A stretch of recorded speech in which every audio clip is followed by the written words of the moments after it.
Thank you very much, Karine, and thank you, Admiral. By the way, the use of elucidating, I think, justifies my earlier description of your loquacity. Two questions on the subject at hand.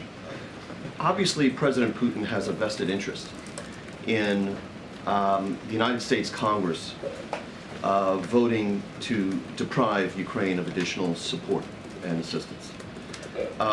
Do you discern any efforts by the Kremlin to exploit, aggravate, or otherwise shape the discord that we're seeing in our political system right now? Well, I'm actually really glad that you asked that, James. Bear with me. The short answer to your question is, do we see any tangible, demonstrable efforts by Putin to capitalize on this? I can't say that we do. I've seen no indication that he's done something or is working inside the propaganda machine of his to exploit this.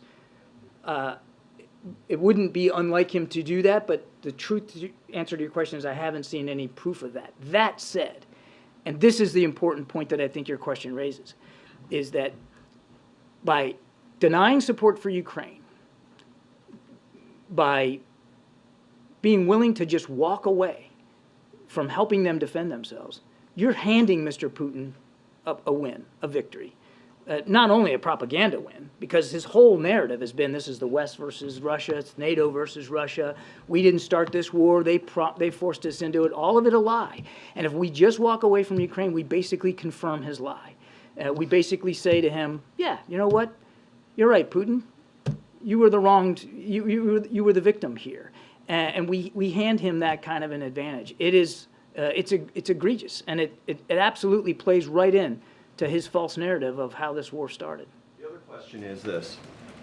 You, Jake Sullivan, President Biden, Ms. Jean-Pierre, all those who speak for this administration on this subject matter have, over the last several weeks, continued without deviation to project confidence that this renewed funding is going to come from this Congress. And you have issued those projections of confidence as the discernible support for Ukraine funding has eroded almost day by day. And we're now in a position where not even a stopgap measure would include that funding.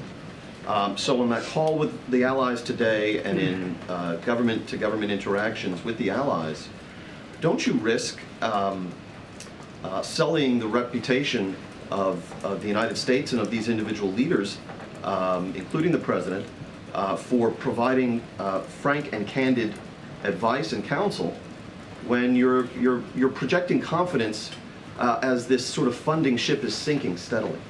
So I'd push back on your notion that there's a discernible erosion. There hasn't been. I've been answering questions up here now for almost an hour, telling you that we're confident in the conversations we're having with leadership in the House that support for Ukraine will continue, that the vast majority of Republicans in the House support this, not to mention Republicans in the Senate and, of course, all Democrats. So there's no discernible erosion. We have a small number of very vocal, extreme Republicans in the House that are pushing back on this, but they don't represent their caucus and they don't represent their leadership. And what would erode confidence in the United States would be for us to do Putin's bidding and to just roll over and stop supporting Ukraine. So for all of those who claim they're hawks on national security and they believe in a strong military and they want to make sure that America can meet its national security interests, if you believe that, you ought to be signing up for support for Ukraine, because you can tie a direct line to our national security interests